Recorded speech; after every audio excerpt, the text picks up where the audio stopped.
S ಶಿವರುದ್ರಪ್ಪನವರು, ರಾಷ್ಟ್ರಕವಿ ಶಿವರುದ್ರಪ್ಪನವರ ಕವಿತೆ ನಿಮಗೆಲ್ಲ ಪ್ರಸಿದ್ಧವಾದ ಕವಿತೆ ಎದೆ ತುಂಬಿ ಹಾಡಿದೆನು. ನಿಮಗೆಲ್ಲ ಗೊತ್ತಿದೆ ಅದು. ಈ ಕವಿತೆಯನ್ನು ನಾವು ನುಡಿಸುವಾಗಲೆಲ್ಲ ಅವರು ಬರೆದದ್ದು ಅವರ ಗುರುಗಳು ತಾಸೋ ಶ್ಯಾಮರಾಯರನ್ನು ಕುರಿತು. ಅವರೇನೇ ಕವಿತೆ ಬರೆದ್ರು ತಾಸೋ ಶ್ಯಾಮರಾಯರು ಎಷ್ಟು ಚೆನ್ನಾಗಿ ತನ್ಮಯದಿಂದ ಕೇಳ್ತಾ ಇದ್ರು. ಎದೆ ತುಂಬಿ ಹಾಡಿದೆನು ಅಂದು ನಾನು, ಮನವಿಟ್ಟು ಕೇಳಿದಿರಿ ಅಲ್ಲಿ ನೀವು. ಅದು ಮುಖ್ಯ ಅಲ್ಲ, ಇಂದು ನಾ ಹಾಡಿದರು ಅಂದಿನಂತೆಯೇ ಕುಳಿತು ಕೇಳಿವಿರಿ ಸಾಕೆನಗೆ ಅದುವ ಸನ್ಮಾನ. ಇದು ಅವರ ಹಾಡು ಹಕ್ಕಿಗೆ ಬೇಕೆ ಬಿರುದು ಸನ್ಮಾನ. ಇದನ್ನು ನಾವು ಕೌಟುಂಬಿಕ ಜೀವನಕ್ಕೂ ನಾವು ಅಳವಡಿಸಿ ಇಲ್ಲಿರ್ತಕ್ಕಂಥ ವಿವಾಹಿತ ದಂಪತಿಗಳಿಗೆ ಹೇಳಕ್ಕೆ ಬಯಸ್ತೀರಿ. ಇದರ ಇನ್ನೊಂದು ಮುಖ ನಾವು ಕಲ್ಪನೆ ಮಾಡ್ಕೊಂಡಿರೋದು.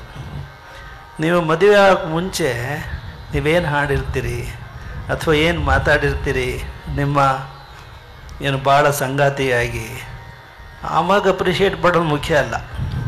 ಮದುವೆ ಕೆಲವು ವರ್ಷ ಆದ ಮೇಲೆ ನಿಮ್ಮ ಗಂಡ ನಿಮ್ಮನ್ನು ಪ್ರೀತಿ ಮಾಡೋದಿದೆಯಲ್ಲ, ಅವತ್ತು ಪ್ರೀತಿ ಮಾಡಿದಂಗೆ ಇವತ್ತು ಪ್ರೀತಿ ಮಾಡಿದರೆ ಅದು ನಿಜವಾದ ದಾಂಪತ್ಯ ಜೀವನದ ಯಶಸ್ಸು ಅಂತ ನಾವು ಭಾವಿಸ್ತೀವಿ. ಮದುವೆ ಸಂದರ್ಭದಲ್ಲಿ ಚಂದ್ರಮುಖಿ ಆಗಿರ್ತಾಳೆ, ಮದುವೆಯಾದ ಕೆಲವು ವರ್ಷಗಳಲ್ಲಿ ಶೂರ್ಪನಖಿಯಾಗಿ ಕಾಣಿಸ್ತಾಳೆ ಗಣ್ಣಿಗೆ.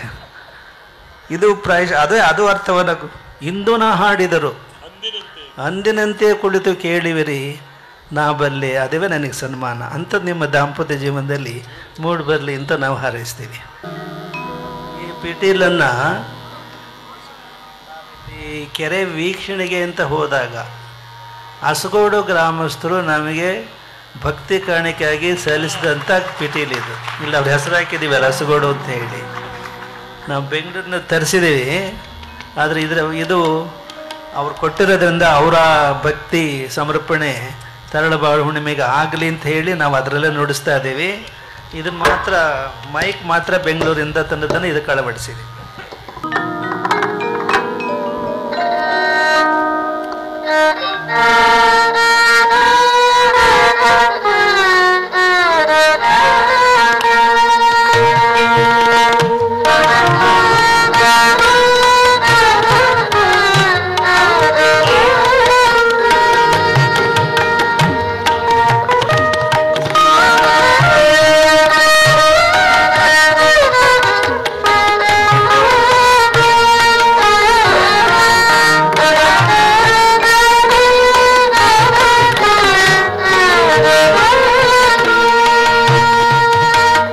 ಎದೆ